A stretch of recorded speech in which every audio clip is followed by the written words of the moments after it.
guys, welcome back to my channel. So this week I have a new client who's wanting to do some gray blending.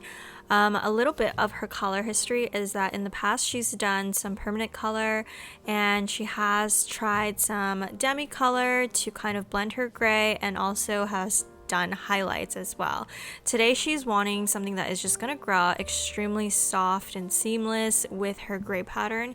You can see based off her roots that she has a lot more like salt, silvery in the front. And then in the back here, it does get a little bit more peppery. So we opted to do something that is just gonna try and mimic and match where she has those salts versus pepper pieces. So in the back here, since she has more pepper, we are going to do more dimensional placement, meaning these foils will be spaced out a little bit further apart. I always start in the nape, do a detail hairline weave around the nape, and then I will go in and do another one right above it and do a mohawk section up the center of the head. And since we're working with different permanent color, demi, and her natural virgin, her permanent color isn't really that dark. I would say overall she used more so like a level 6 and a 7, and so when we lighten this up, it's not going to be too stubborn like it would if it was a darker permanent level. So I'm just using the same developer throughout the whole application. You can see the center section, I am taking slices up her head. And these slices are going to be spaced about, I would say, about ½ an inch apart to kind of just preserve some of that depth. In our consultation, I did let her know that leaving the hairs out of the foils are going to remain the same, so she's still going to see that brown color in between the highlights, but closer towards the top of the head where she has more silver, we are going to do a more heavier placement to kind of match her gray. And so I'm pretty much doing the more dimensional spacing of the slices in the back here until we get a little bit more closer together towards the top of the head to kind of mimic her gray pattern. And you know, when I do any type of gray blending, I'm not necessarily like picking out every single white hair. I feel like that would be kind of just take all day, and I feel like there's a smarter way to do it, and the smarter way to do it is kind of just mimicking the pattern of what the client has. So back here, since she has more pepper, I am picking up these slices that are going to give her a high impact with each foil, but spacing them out to kind of mimic that pepper. And then in the front here, she has more salt, so to mimic her gray pattern where she has more salt, we're going to be going in with a more heavier placement. And heavier placement, I mean these foils are going to be close together, like minimal negative space in between or any type of dropout in between the foils to kind of just mimic the gray pattern that she currently has. I'm also trying to be mindful too that I want to be careful with any previous highlights she might have.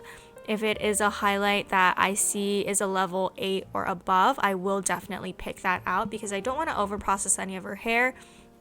Our main focus when we're going with the lightener first is to hit the areas that are going to take the longest to lift. And since we are working with different levels in the hair, we're working with virgin, some demi, some permanent, I'm not too worried because everything is relatively light. I will address, and depending on what needs to be hit again after I rinse out the foils, once whatever area is ready, then I don't mind doing so, and it just makes the application a lot easier to just do one formula all together doing it this way. So as you can see, I'm in the front of the mohawk. These foils are literally spaced like a slice apart. It's not even a ½ inch or anything like that because again, she has quite a bit of salt in her front area. And the whole purpose of gray blending is to have something that's going to grow out extremely soft with their gray pattern and just kind of mimic the illusion that this is more intentional than rather covering it or giving it a harsh grow out at all. So now I have worked on going on the sides of her side money. So I did a weave and then I'm going in and utilizing slices and just to create a more brighter front area piece. And we are slicing to get maximum impact with each foil, especially since everything is relatively solid. I would say even though she has some highlights and stuff, most of it is that brown color that she was covering her grays with. And so to me, I want to try and get this more of like a solid, less dimensional application because I want to get rid of a lot of that permanent color as much as possible. Now, when she comes in for her touch-up, that's when I can start thinking about when to start doing a weave versus a slice. But since this is her first session with me, I typically will do more slices over weaves to try and get rid of a lot of that permanent color out as much as possible. Because essentially whenever a client comes into me, the first session, I want to get as much of the work done as possible so that when they do come back in for the touch-up, it's a lot easier. A lot of that old permanent color that they're trying to get rid of is already almost gone, and we're just kind of correctively getting them a little bit lighter, and each session gets a little bit better by tweaking little things here and there, and then also creating the nice blend. Because yes, obviously when you're doing kind of slices, it might not be as like so seamless or thin of a blend, but the whole purpose here is to kind of do a corrective session in this first one, since we are going from such a solid color to more of a blended look. And then once we kind of get rid of more of that permanent color out, then we can start doing more of a blending technique with utilizing maybe more weaves or a different type of placement, depending on whatever their goal is and how they're feeling when this placement has grown out. And I typically will ask them if they want to preserve some dimension, which is the dark in between the highlights, or if they're liking being on the lighter side. And then of course, after I do most of the root foils, I'm going in and doing some tip outs. So I am over directing, teasing, weaving, doing all of that to ensure the softest tip outs. And I want to make sure that these tip outs are nice and see-through because I want to make sure that this is going to lift really well too. So I have gone through each section to try and pick out her previous highlights to kind of tease and do a tip out on those areas. So she lifted really well. Based off of her gray pattern, she had a pretty decent amount of gray all over, and I did expect her hair to lift pretty evenly because she said that she only used like a level 6 and 7 for permanent color. You can see a little bit of warmth on her ends there. So I'm holding up those ends and mainly rinsing the root where that virgin root was that lifted beautifully, and then placing those ends back into a foil. But overall, I feel like her hair lifted super well, and this is typically how I would address if I'm using one formula in a foil and some zones start to lift a little bit lighter and they're ready to be rinsed, because this makes my life so much faster when doing it this way opposed to doing different formulas, because sometimes even if you do different strength formulas, you still might end up doing this section or portion or step here, because sometimes depending on body heat or the timing of it all, it still has potential of lifting unevenly. So I just make my life a lot easier, and I try to just use one formula to start with, and then if I need to reapply or resaturate or just leave the ends like I did right now, then I will. And right now I'm just showing you how her ends lifted, where that probably old permanent color that she was doing maybe a level 6 is on the ends, just being a little bit more stubborn. But as I go in and put them back in a foil, put a little bit more lightener, it does start to lighten up a little bit better. So for her toner formulation, I'm going to be using the Danger Jones Gloss Toners for her root shadow. Specifically for her root shadow, I'm going to be going in with a 5-1 and a 6-01. So essentially making almost like a level 5.5 and mixing in more of those ash tones with a little bit of a neutral tone.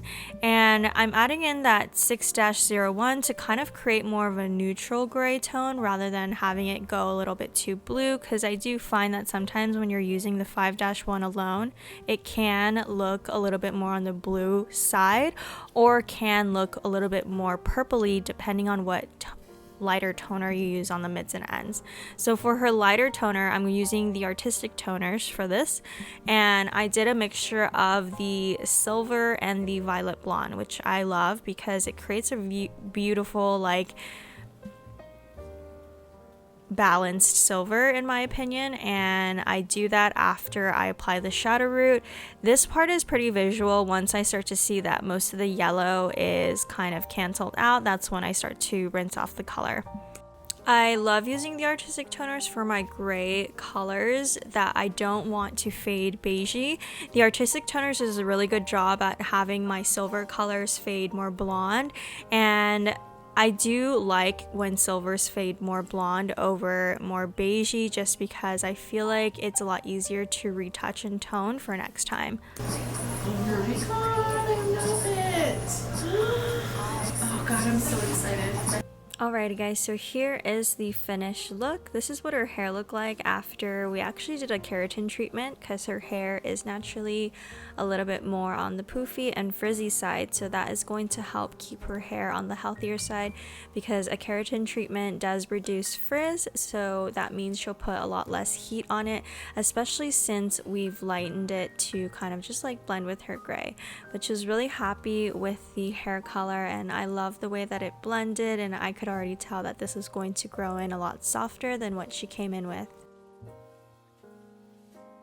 So this client actually came in about 4 months later to just get a haircut. Actually, she loved the way that her hair was growing out, and after the haircut I asked if I could curl it, since the appointment prior we had to leave her straight because we did the keratin treatment. And I just personally love finishing off any color that I do with curls, because you can really see like the dimension, and it just gives it a whole different vibe when it's curled. So I wanted to just curl it and get some footage and photos of it, and also just to share with you guys what it looked like 4 months later. And at this appointment, she still felt like her hair looked really great, which I did too, and that she didn't need to do the touch-up just yet. It looks beautiful. Thank you so much. See, it still looks blended. It does. To me. No, I think so too. At first when it was wet, I could tell where the color ended, but as soon as I started blow drying it, right, like it's so soft. That's why everybody comments on it. They're like, "Are we accepting our grays? Are we?" And I go, "Yeah, but I did the color blending," and they're like, "That's the way to go." Yeah. And everybody like loves what you did. They're like, it's almost seamless. Right? Yeah. So yeah, since we still loved her hair color, she is going to be waiting another extra 4 months. So that will be in total of 8 months before she feels like she needs to do her second session. And all that really is really to pick out a little bit more of that brown and just make everything, just like tweak it a little bit so it looks even more blended. But usually after the second session, most clients, they will just grow out their hair completely and just go natural, or just come in maybe once or twice a year to enhance what they naturally have, so that whatever gray is growing in looks a little bit more intentional. Alrighty guys, that is it for this week's episode. Thank you guys so much for watching and tuning in, and as always, I will talk to you guys next week.